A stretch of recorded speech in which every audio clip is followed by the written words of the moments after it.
Shall we start the third day of the lecture? The first speaker this morning is Professor Rajesh Gopakumar. He will continue his lecture on higher spin hologram. Thank you.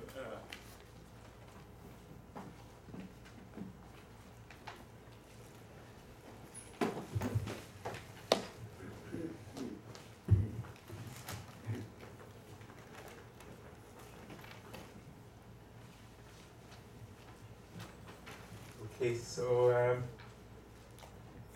so last time after we looked at the SL2R times SL2R John-Simons formulation of 3D gravity in ADS3, I mentioned that if you generalize the gauge group SL2R to SLNR, then you get the higher spin version. So it's a very simple generalization. So the SL2R, of course, there are two copies.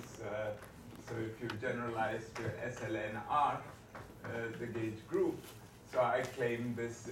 So this is the ADS3 gravity, and this is the simplest case of higher spin. So it's a Wesselian higher spin theory on ADS3, but it's a very specific kind in which the spins are from 2 up to n. So it's a novel kind of Wesselian theory in that it's the non-generic case where the number of spins is actually finite, is truncated to maximal spin n. This happens only in 3 dimensions. And even in 3 dimensions, as I'll say later today, the generic case has infinite number of spins, but this SLNR John-Simons theory is a very specific case in which you have only so many spins. So I made this claim, so let me try to sort of elaborate on that a little. So 2 copies of SLNR. So SL2R John-Simons, and this is also the SLNR John-Simons. So firstly, about the spin content. So this requires embedding, as I said yesterday, the gravity. So the gravity sits inside this SLNR in the so-called principal embedding. So this, if you don't know what the principal embedding is, it's basically what I will be defining, what I will be constructing right now. So gravity sits inside the higher spin theory in this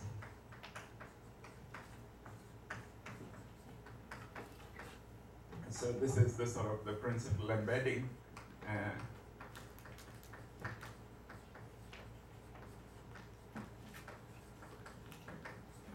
Group theoretically, it's a well-defined notion, but if you don't know what it means, it's what I was saying earlier. We take SL2R generators, JA, in the n by n, so as n by n traceless matrices. So like I said yesterday, just like for the angular momentum, Jx, Jy, Jz, you can write down n by n matrices in the sort of corresponding to spin 1, spin 3 half, spin 2, etc. Similarly, the SL2R generators, instead of taking them to be 2 by 2 matrices like we did earlier, we take them to be n by n traceless matrices which obey the usual SL2R commutation relations. You can write them down explicitly if you wish. But then for n greater than 2, of course, the number of independent n by n traceless matrices are n square minus 1 because the trace, because the general SLNR matrix, an element of the SLNR Lie algebra, is n by n matrix with real entries, but the trace is vanishing, so there's one condition on all the diagonal elements, so there are n square minus 1 independent such matrices. So these are only 3 of them, and one very neat way to construct an independent set of n square minus 1 matrices is to then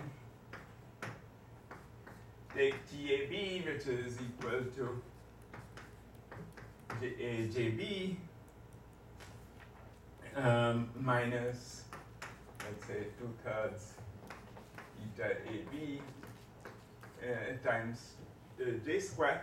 So what I've taken is basically the symmetric traceless combination, a quadratic combination of the J's. So this is, these are n by n matrices, so this is also an n by n matrix, so this J square is J. So this is an n by n matrix. By construction it is traceless because that's how I have fixed this factor, so that when I take the trace of this, it will be equal to 0, and then so these quadratic combinations form a set of 5 generators. So there are 5 of these, and because A and B take values 1, 2, 3, so you take so the symmetric condition tells you there are 6 of them, and you remove the trace, so you're left with 5. So that's an additional set of matrices you can construct. You can go on to construct the ABC, which is again sort of the A, J, B, J, C minus the traces, various trace terms when you contract A and B and so on. So you can consider cubic matrices of this kind, and you can easily convince yourself that there are 7 of these. Once again, you take the completely symmetric combination of these, because these have 3 indices, has S into, so if you do the counting, I can tell you that later if anyone is interested how to do the counting. It's very simple. It's also what you might have seen in angular momentum when you did quantum mechanics. If you construct symmetric traceless combinations of the spin 1, you get all the other integer spin cases, and in fact, so this is sort of in that language the 2j plus 1 that you have in angular momentum. So you can go on and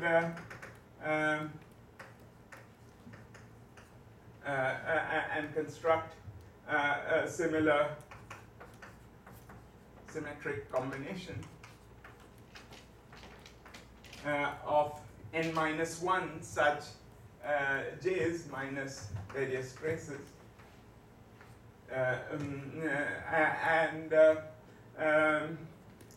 and these, so this is a product of n minus 1 of these matrices, and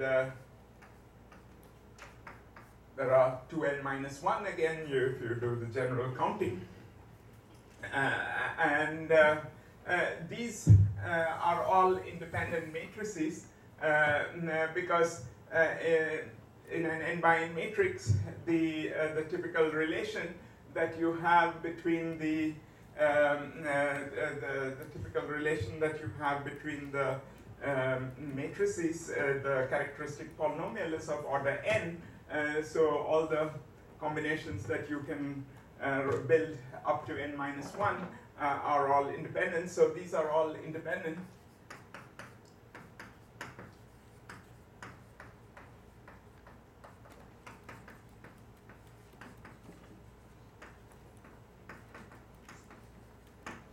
And if you add these up together with the original 3 of these, so it's 3, 5, 7, you add this all up, you get n squared minus 1. So total, so all these together, the JA, the DAB, the ABC,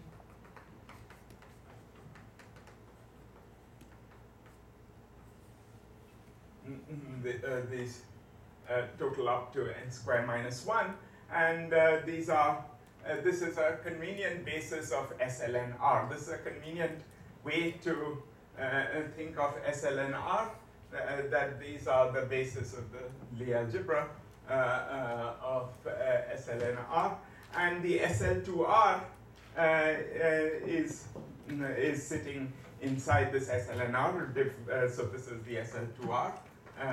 So this is what you would call the principal embedding. The SL2R generators sit in this way inside the full SLNR. So if we take this embedding and now we define gauge fields, SLNR gauge fields, so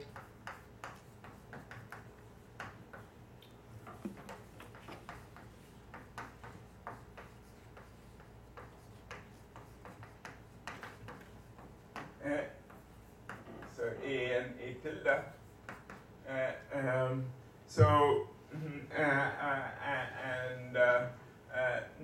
So we can write these as sort of AA, JA plus AAB, TAB.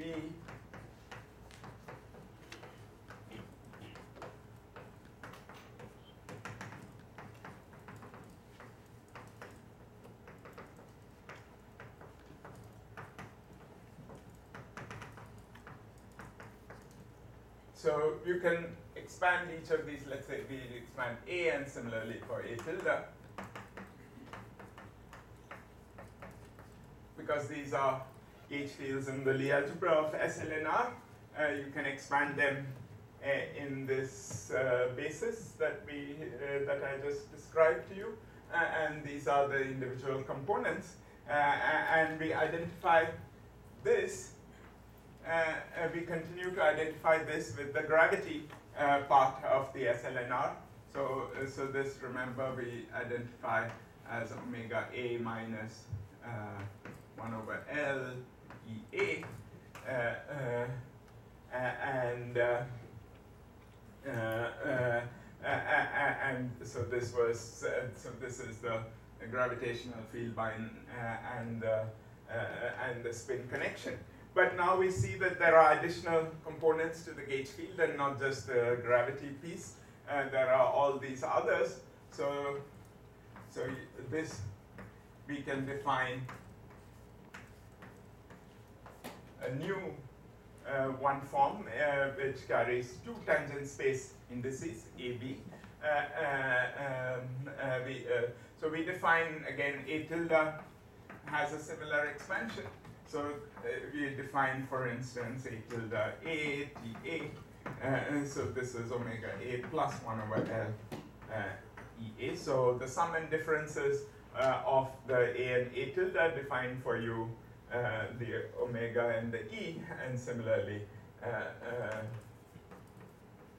you have the A tilde AB, TAB, and this you can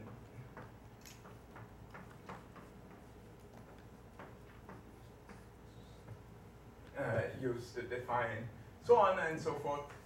So this defines for you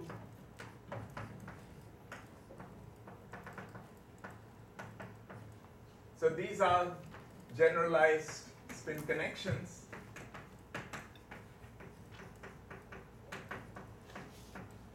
and generalized field lines.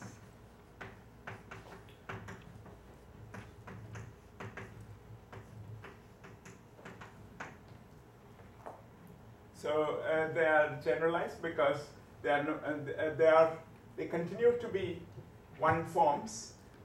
So these are A. Remember, this is a shorthand notation for a one form. And yesterday, Rachel reviewed in more detail for you about one forms and field binds and so on. So so hopefully you're more comfortable with them. So these omega A1 to say AS minus 1 is a one form, so it's really omega mu A1 to AS minus 1 dx mu, and similarly A1 to AS minus 1.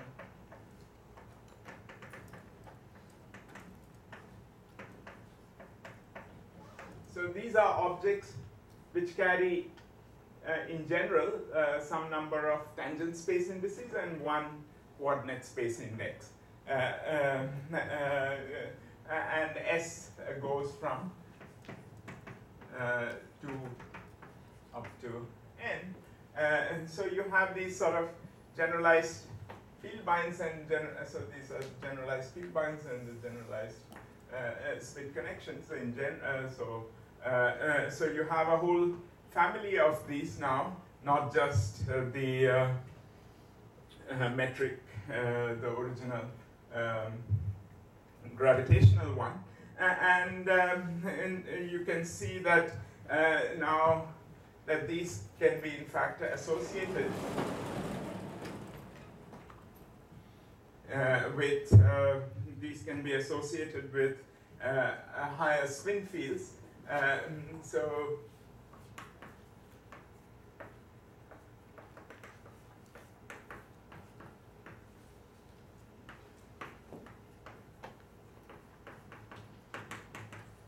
with spin S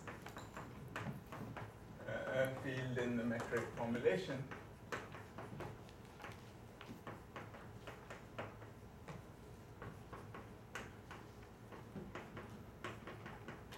So if you want to make a connection now with the Fronsdal kind of fields that I talked about in my first lecture, which was symmetric rank S, traceless, symmetric rank S tensors, you need to choose a background. So for instance, since we are so if you want to make a connection with the linearized theory of Fronsdal, or you consider about, say, ADS3 background.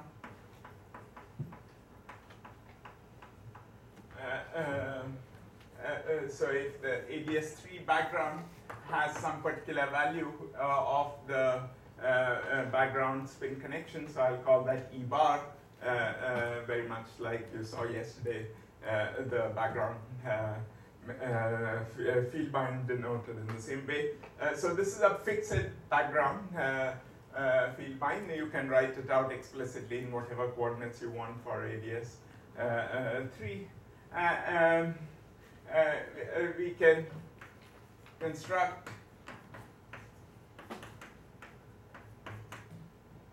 phi mu1 up to mu s is equal to E mu1 A1 up to A s minus 1 E bar mu2 A1, but let me call it mu s, and then E bar mu1.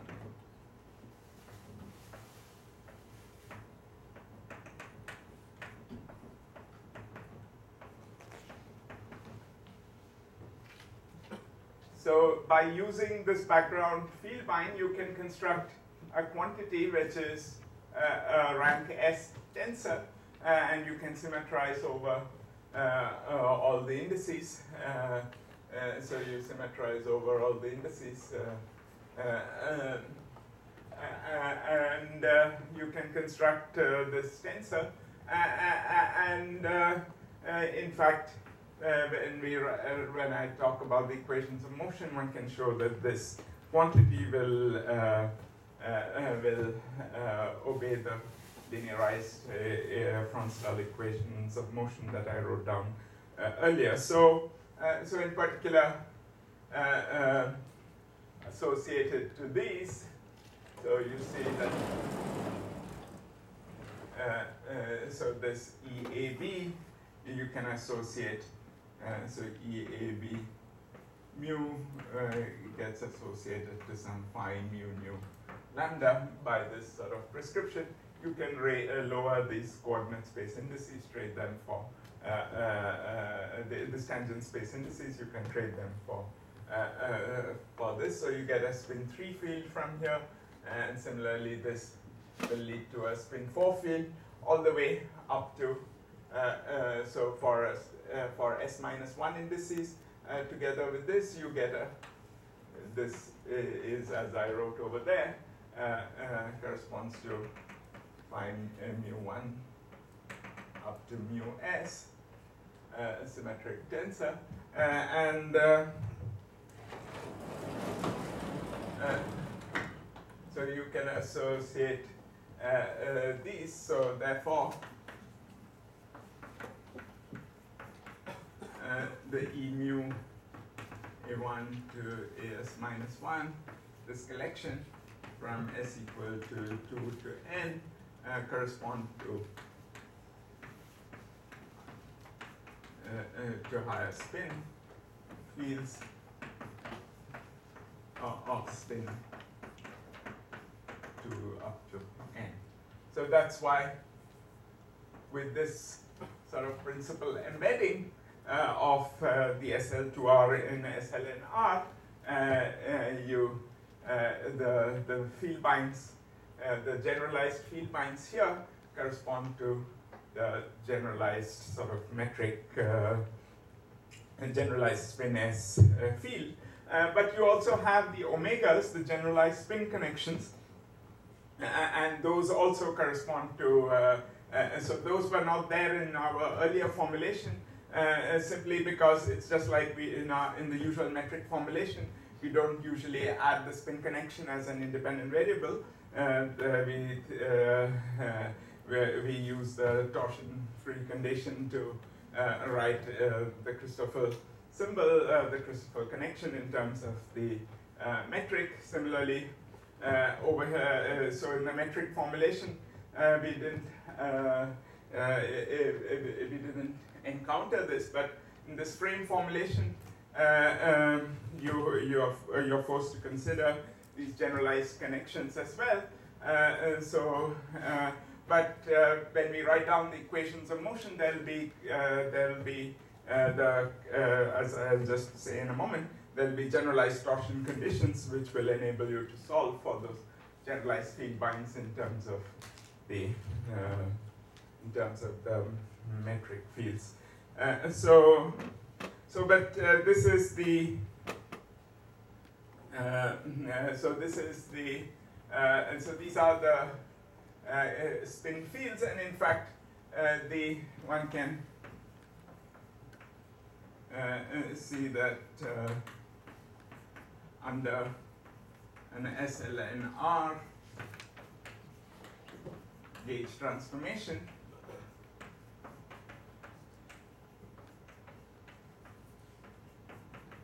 so an SLNR gauge transformation is parameterized by some element, let's say, let me just call it lambda, which belongs to the Lie algebra of SLNR, and therefore you can expand that also in terms of,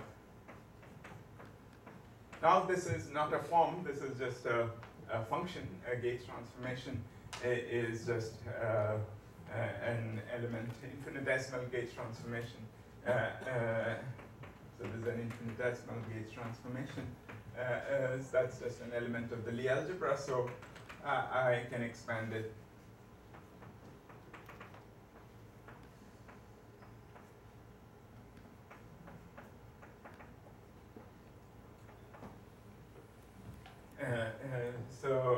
So under this infinitesimal transformation, so you see that now there are parameters corresponding to, so this psi a, you can, again, using the same way, you can define a xi mu, which is equal to xi a, e bar a, well, I guess you can define it in the other way around. Let me bring down the index. So e bar a mu, you can define a sort of a diffeomorphism in this way. Similarly, the xi ab, you can associate with xi mu nu, which is equal to xi ab e bar a mu.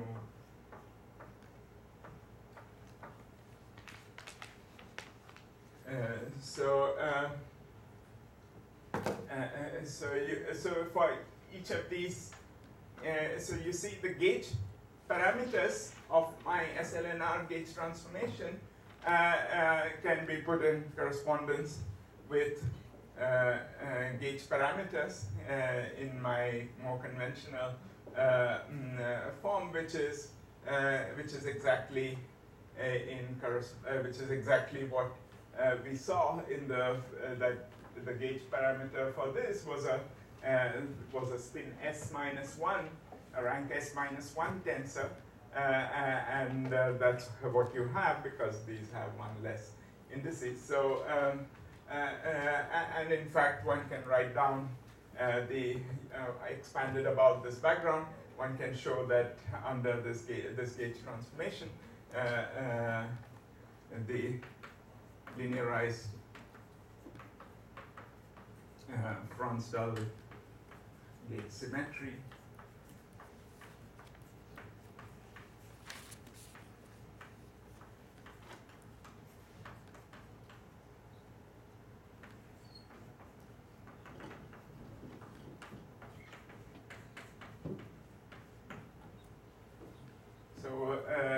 so this field defined over here, you can see that under a general gauge transformation, let's say by a spin S minus 1, for the spin S field, we make a gauge transformation by the corresponding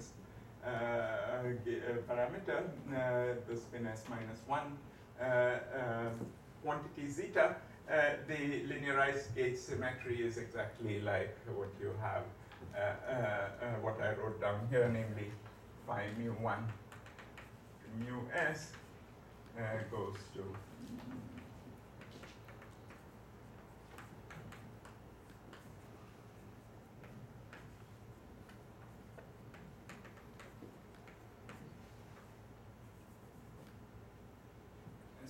so you get this linearized symmetry, but here we have not just the linearized symmetry, we have the full nonlinear transformation, which is an SLNR transformation. So this goes beyond the Frans-Dahl symmetry. So you have a full symmetry in which all the fields get mixed up. So one of the important points I want to stress is that the diffeomorphism symmetry is just a small piece of this full SLNR gauge symmetry. In fact, so they're all sort of mixed up, they're all sort of part of one bigger symmetry. It's not some direct product of different gauge symmetries, it is part of a bigger gauge group. And so things which are invariant under diffeomorphisms will not be invariant under higher spin gauge symmetries necessarily. So if I make something which is in which I just